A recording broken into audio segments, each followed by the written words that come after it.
Yo, what up? Welcome to the top 5 worst things that Race to World First Raters won't tell you about Prague. Number 4 is sure to shock you. Today, I'm joined by Onesie Ellesmere and JPC the Man from BDGG and Team Liquid. How are you guys doing today, guys? Fantastic. Doing good. Good. Prague, for those who have been living under a rock, has just concluded with Sepulchre, the first ones. I think it's safe to say it's a really long tier by comparison. So today we're going to be talking about some of the interesting and more controversial topics about problems that the Race to World First Raiders will end up seeing during progression. A lot of these things you can kind of tell if you're watching the race, but in general, there's a lot of stuff that goes on behind the scenes that it doesn't even translate super well to like the viewer experience. Would you guys agree with that? For sure. Yeah, for sure. Definitely. Ellesmere, do you want to start with what you think about the schedule of Race to World First rating? I think in general, the schedule inherently is pretty degenerate in terms of like needing to raid, 16 hours a day for weeks on end. The problem this tier was that if it only goes 2 or 3 weeks, then it's not too bad. People can get time off from their real jobs. It doesn't switch into that level of unhealthy as long as it's only for a short amount of time. The problem this year is that it went from being a couple weeks to being like a month and a half. And because of that, it crossed into unhealthy territories where, you have players who are just sitting at their desk for 17 hours a day. Okay. 7 days a week for a month. And, on top of that, it's really difficult to get a full group of World First Raiders who can all, take that much time off of work, and commit that much just to the race every 6 months, So that was the biggest problem that I saw. Did you guys have issues with people like towards the end of the race not having enough like, PTO and stuff? Yeah, 100%. Yeah. We on our jailer kill, like we had 4 people that we wanted in, like that we just couldn't get because of scheduling. So like we could have had like a lot better count, but we literally just couldn't get them in. Like we had to run a rest of shaman. On top of that, we had to stop day rating after week 3. So as soon as the 3rd week reset hit, we day rated on Tuesday, and then after that, it was no more day rating for the rest of Prague, because everyone had to go back to work. And even when we could bring people in for Prague, even at night, like everyone's schedules were so much tighter because they were doing overtime at work to make up for the fact that they had just taken off 3 weeks of work, that everyone's schedules were just all over the place. And we were switching out healers every night. Yeah, it was kind of a disaster because the tier went on so long. Yeah, there was one night where we had like an hour discussion on if we should make our Shadow Priest play Holy, and we decided against it, but he definitely could have done it if we wanted him to. It was just, it was very monkas at the end. So JPC, as somebody who, this is your first tier rating at a Race to World First level, how were the 16-hour days for you?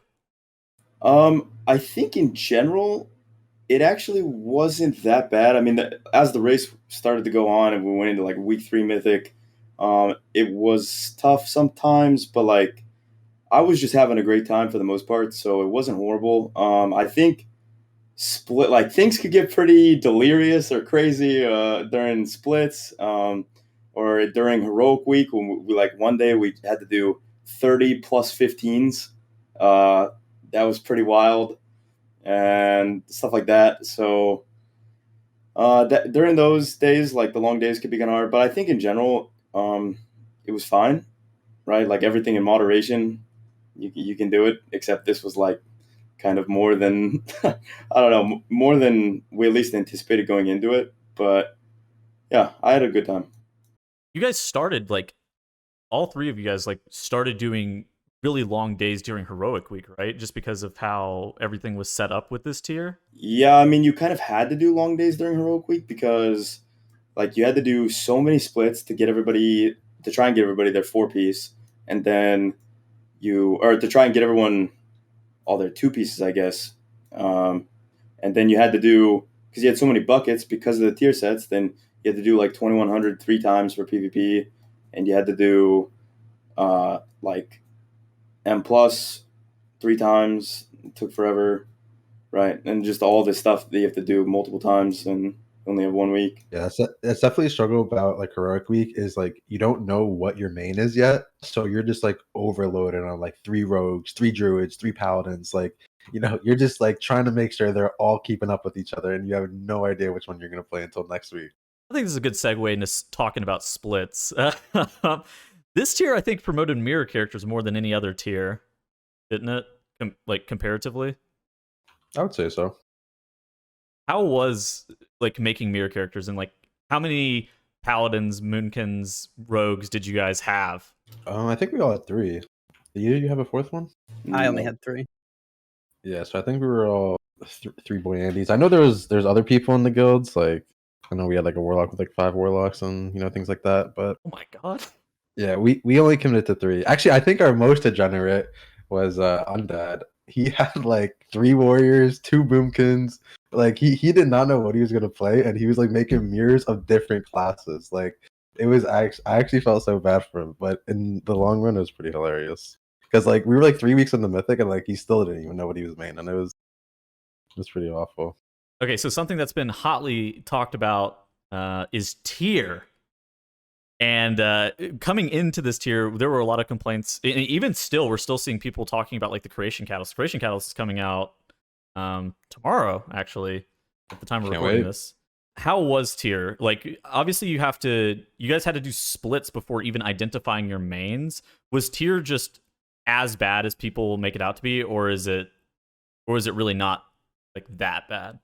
I think it depended on both the guild and the player. Like I know for us in Echo, we didn't really have any problem getting tier, um, from like the logistical standpoint of just getting people to come trade us the tier. It was fine, Mhm. but we had to deal with like the RNG factor. So like I think we had 6 or 7 players that didn't get their 4 piece in the like at the start of the Mythic Week, right when Lords of Dread and Ragalon and those came out, and that was pretty rough for me to an extent. Um, like we were fortunate. I'm fortunate to be able to play some of the early bosses. I think I played all of them except for uh, Prototype Pantheon, even though I only had 2 piece, so that was good. I think that would have sucked a lot if it were a shorter tier and like people just couldn't play because they didn't loot 4 piece. So thankfully, I think because it was a longer tier, everybody in the end did get 4 piece, but it felt really, really bad, like knowing that there's like 1,000 or 2,000 DPS on the table, and even though you made 3 mirror characters and you had like a 80% chance to loot it or something, you still didn't get it. That feels pretty bad. Yeah, I don't know about how you guys felt in BTGG, the whole thing. Yeah, I mean, I think the biggest problem, and especially it affected mirror mains a lot, was just tier acquisition and the fact that they made it so that you could only trade it if you had already acquired tier of the same eye level. Doing that kind of made it so that the only way you could compete in the Race to World First is if you, had a huge host of community helpers who were there to essentially trade you the tier that they had already received. Yeah. And I think in general, that's not the best way of handling the Race to World First gear acquisition. I just think it leads to a lot of other problems, which I know we're going to talk about later in the I in the do video. think one problem, if I recall correctly, during Heroic Week, Ragalon and Lords of Dread weren't available yet, right? Correct. Yeah.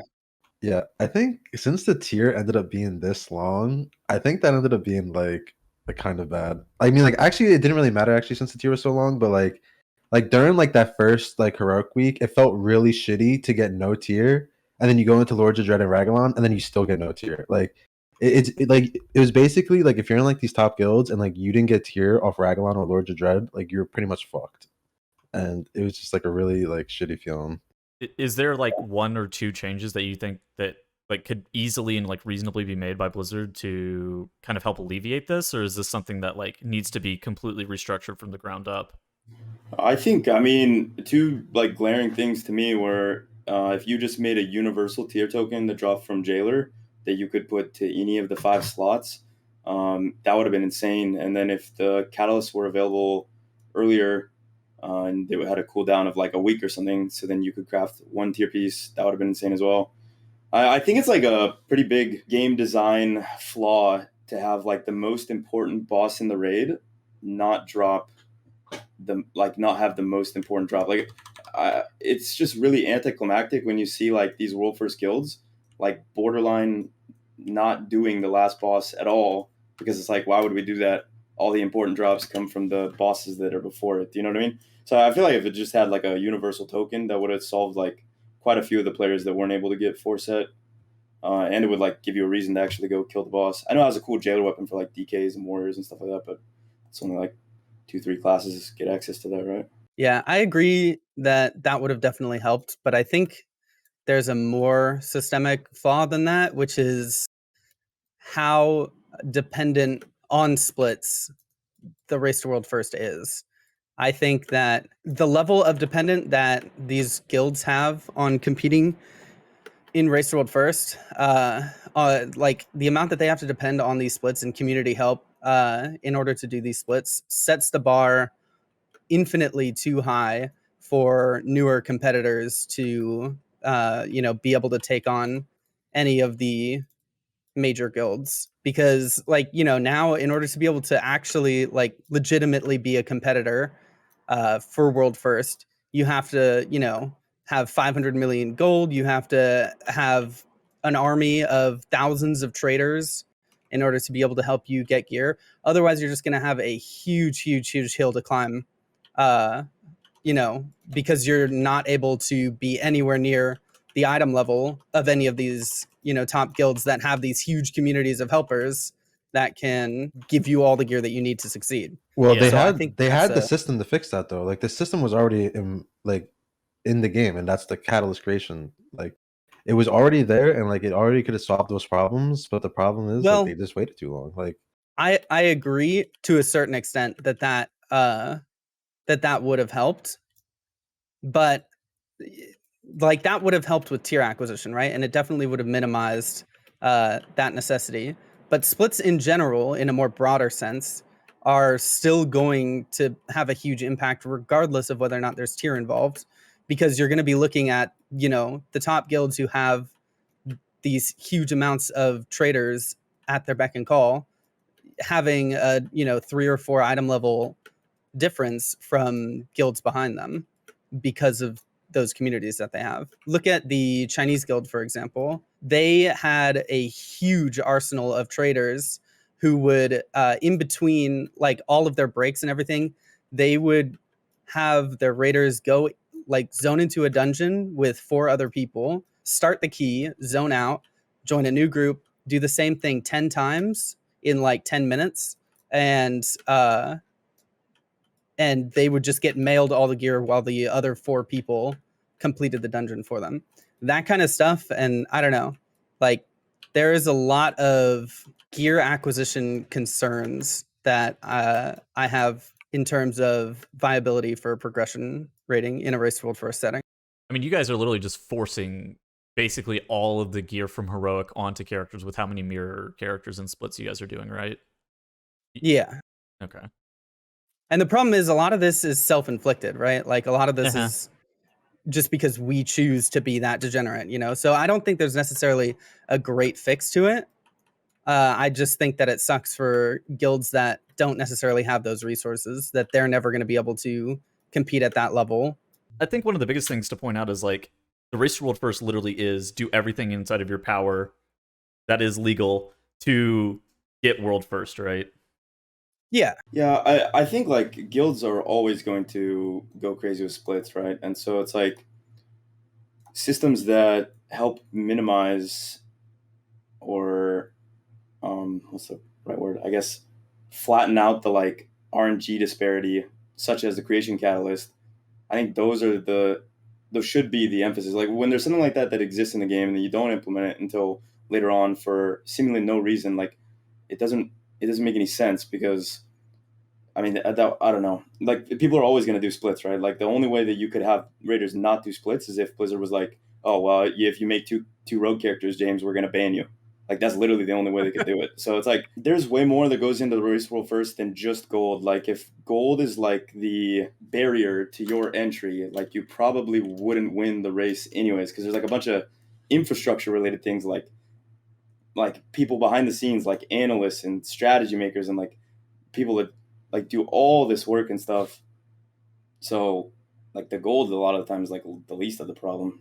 Yeah, that's a good point. No, you're right. I think in general you're spot on with saying that they should just be creating systems that minimize. There will always be degeneracy, and there will always be ways for guilds to, run 1,000 splits and min max, and that's okay as long as there's a way to somewhat mitigate that, with systems like the creation catalyst. So I agree with you there. All right, let's talk about topic number 3. Elismir, your favorite, Weakauras. So Weakauras have kind of been an arms race for the Race World First teams as of late, where people are getting some crazy stuff, right? Yeah. I know, there's been some discussions recently. Nerf recently tweeted out that Weakauras should just be deleted. I don't think I agree with that entirely, but I think there's a good discussion to be had about Weakauras in the Race to World First, and the creation of boss designs around using these insane Weakauras. I think certain bosses are designed around Weakauras and built to be practically impossible without them. And other bosses are not, and still very difficult. Like, here's some examples. I know James mentioned Painsmith as a boss that is very, very difficult, but requires almost no Weakauras at all.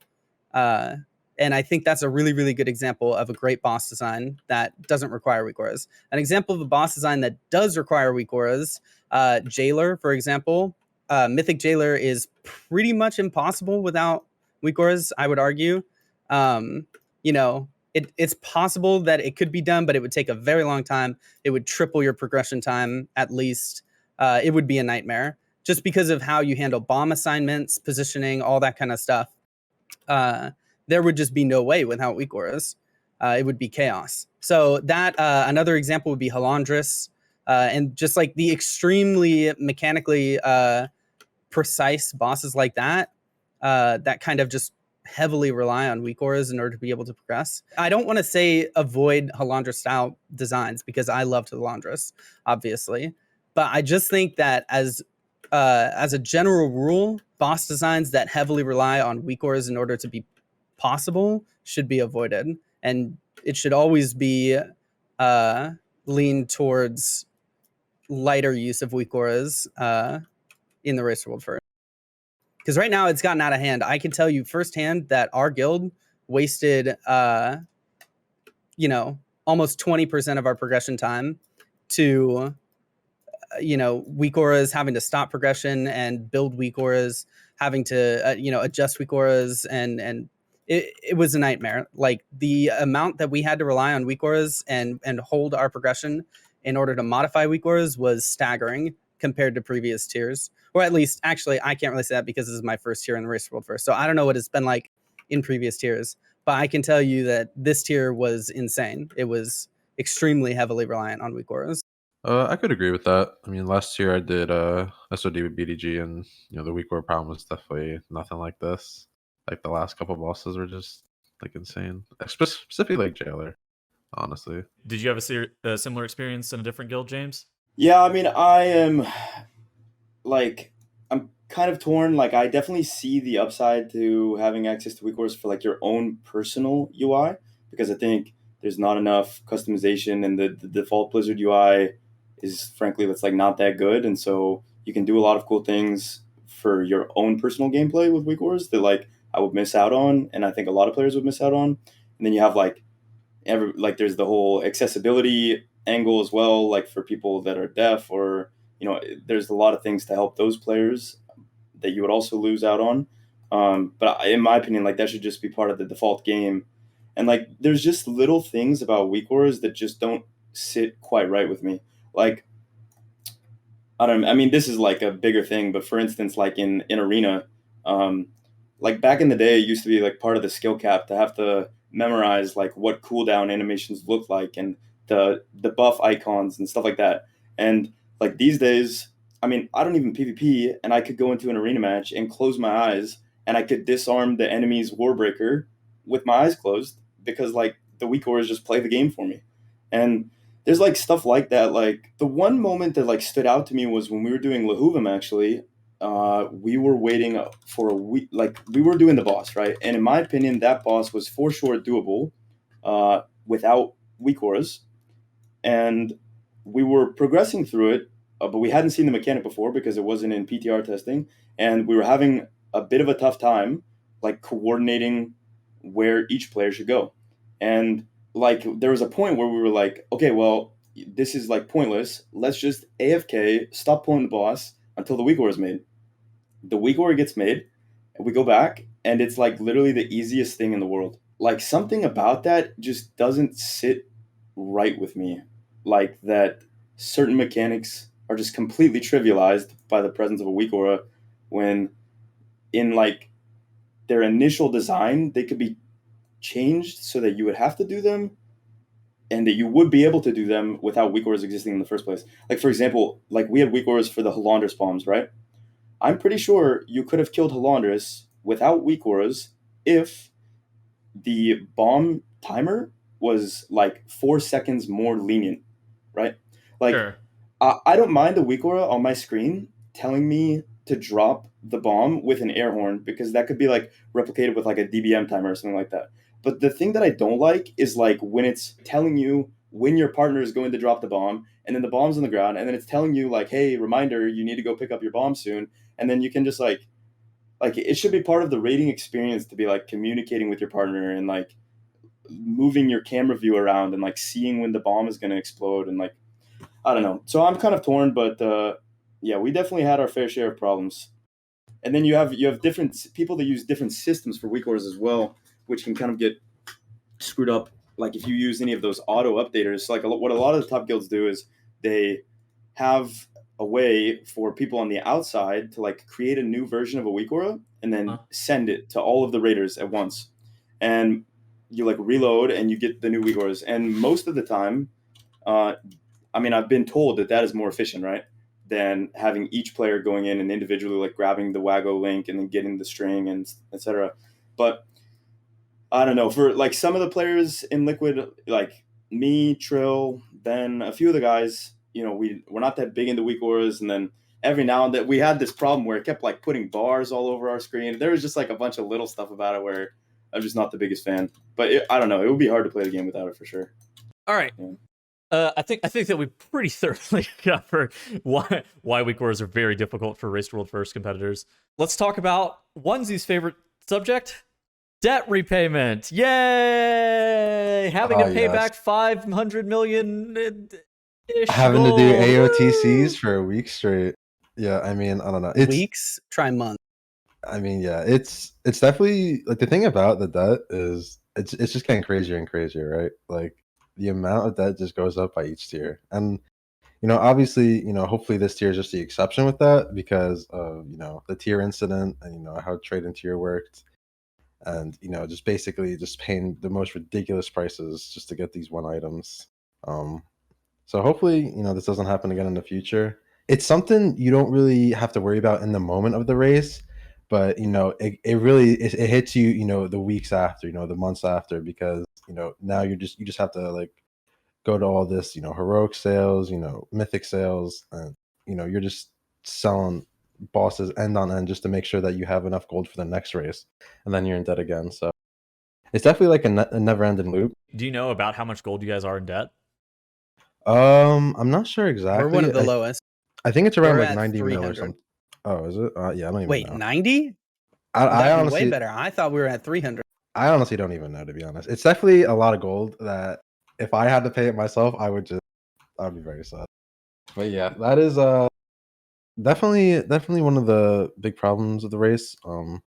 I think it's definitely nice to be able to do it though, like just in general, because like just how much community support there is out there, like, and just like how many people actually want to step up and help. So I definitely think for this tier it was really, really great, and people outside the race, the communities are definitely like the MVPs for being able to trade us all the loot and making sure people have 4 pieces heading into Mythic and just making sure everyone's stacked.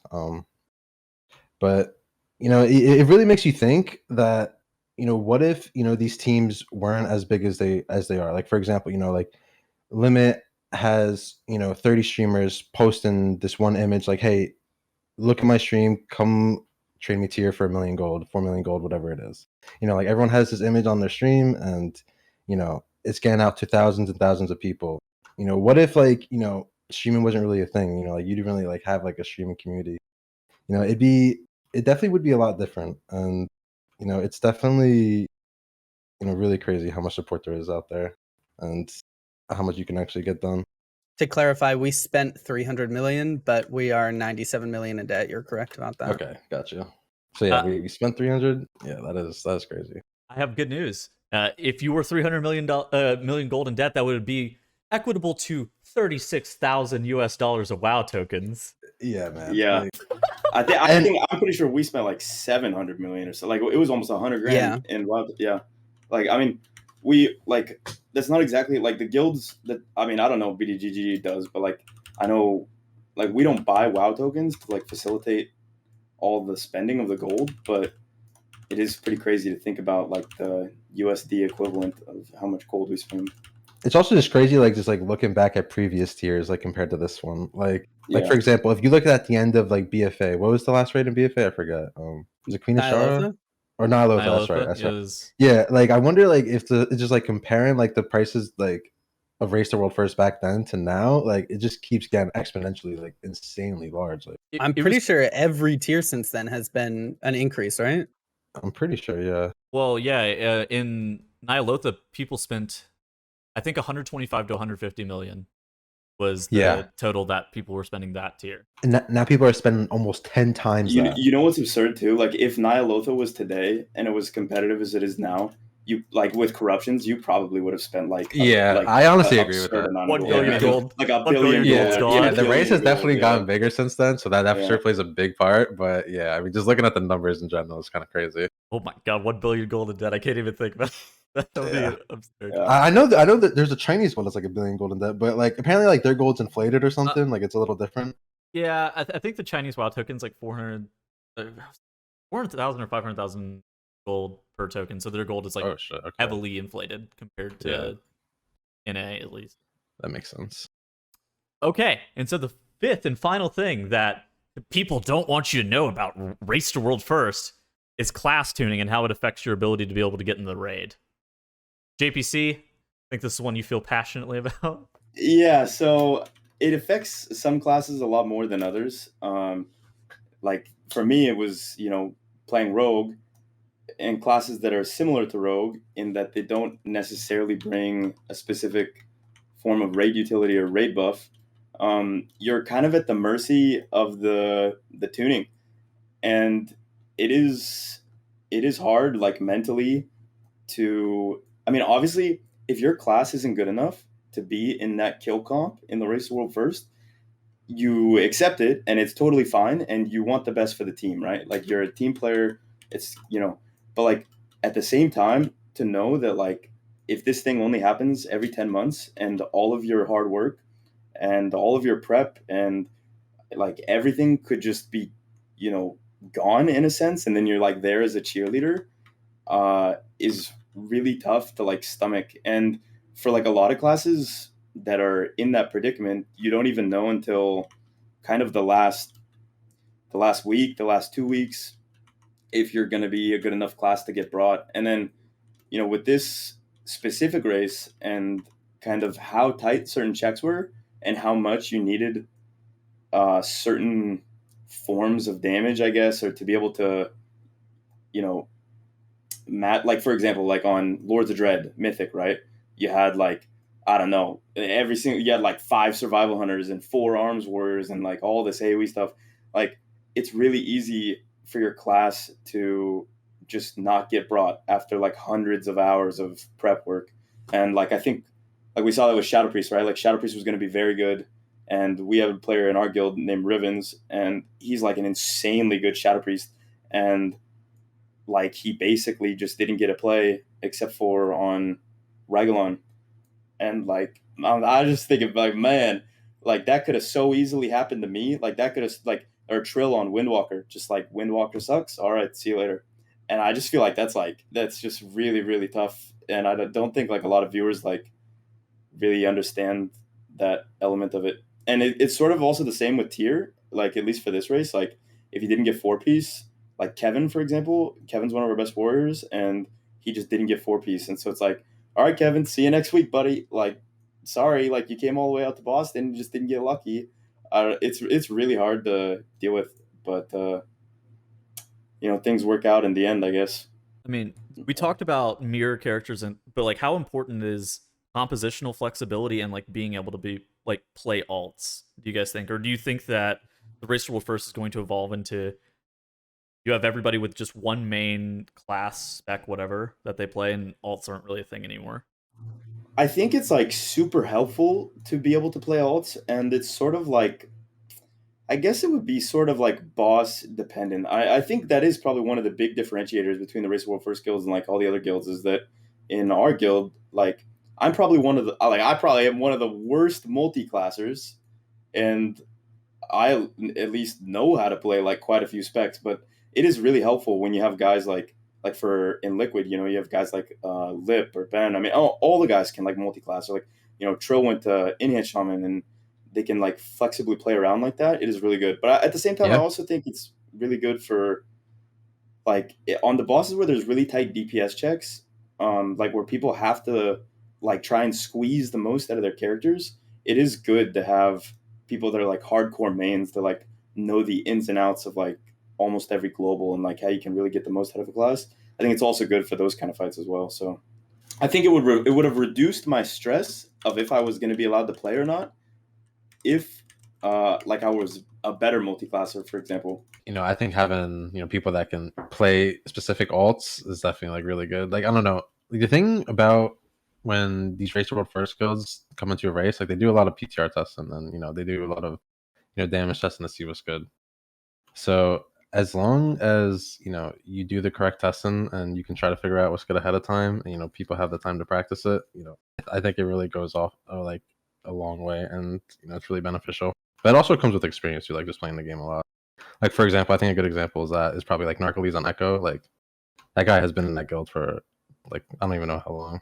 Like, I've seen him in like back in like Legion kill videos and stuff. But that guy came in and played DK for them, and top damage on Lord of Dread. So it definitely pays off to have people who know how to multi-class and come with that kind of experience. From the healing role, like it's really important that most, I don't know, there's benefits to both, just like a DPS, right? There's benefits to having players who, like JPC said, know exactly how to maximize every single aspect of their spec and get the most out of it. And there's also huge benefits to people who just know every spec really well and can just play all of them.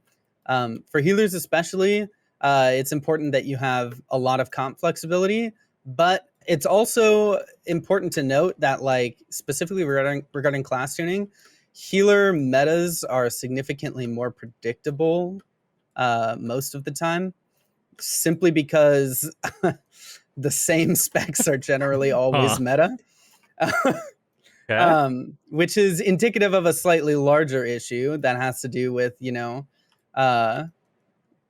what Race to World First guilds value in a healer, which is not generally the last thing that Race to World First guilds value in a healer is healing throughput, because typically most of the healers are tuned reasonably enough that they can all do strong healing when required, right? So most guilds look for, most Race to World First guilds look for utility, DR specifically, and how much damage the healer can do without dropping healing.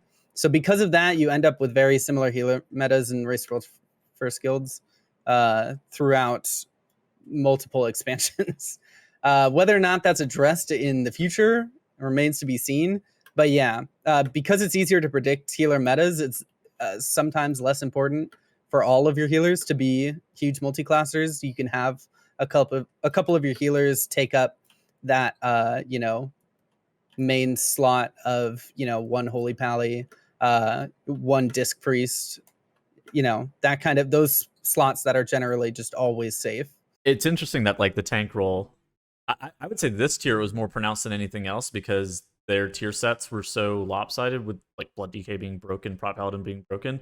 But the tank role is something where that role promotes more flexibility than it does mirror characters, which is the complete opposite of at least what DPS promotes. I know for a fact that both of our tanks had every single spec. Like they had all the tank specs prepped, and they didn't have any mirrors. So Yeah. you're definitely right about that. Which ended up somewhat fucking us because both of the main specs that they ended up playing got like no tier on the first like 2 resets almost.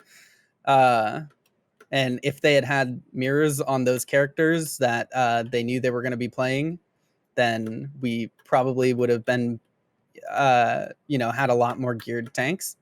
But, that was just a little bit of unlucky, I would say. I think in general, you're correct that it's more important for tanks to be able to multi-class and have like every spec prepared versus having a bunch of mirror mains at the same spec. Since tanking, like, I don't know, most of the time, most tanks are viable, I would argue, in most tiers. And a lot of what you bring a tank for comes down to how you build your DPS comps, right? Because you might run a Vengeance Demon Hunter if Havoc is awful, or you might run a Brewmaster if Windwalker is awful, and Mistweaver is awful, because you need tanks often fill the gaps in comps to bring those essential DPS check elements like the Chaos Brand from Demon Hunter or Mystic Touch from Monk. And then, you also have things like Blood DK with Mass Grip on certain fights just becomes super, super important. So, I mean, yeah, tanking often fills the utility role and just like fills in whatever the comp needs rather than just like playing what is meta. Yeah, I think that that's pretty reasonable. Just because like there are so many more DPS like specs per raid that it's going to be more like that for tanks when you're only running 2 tanks most of the time per boss. Yeah. All right. Anyways, not to cut this too short, but that was going to be the 5 worst things about Race World First progression that isn't super apparent to most players that aren't in at least the high scene for Race World First rating. Any last words from you guys? We both no. All right. That's going to be it for us today. We'll see you guys in the next video. Goodbye.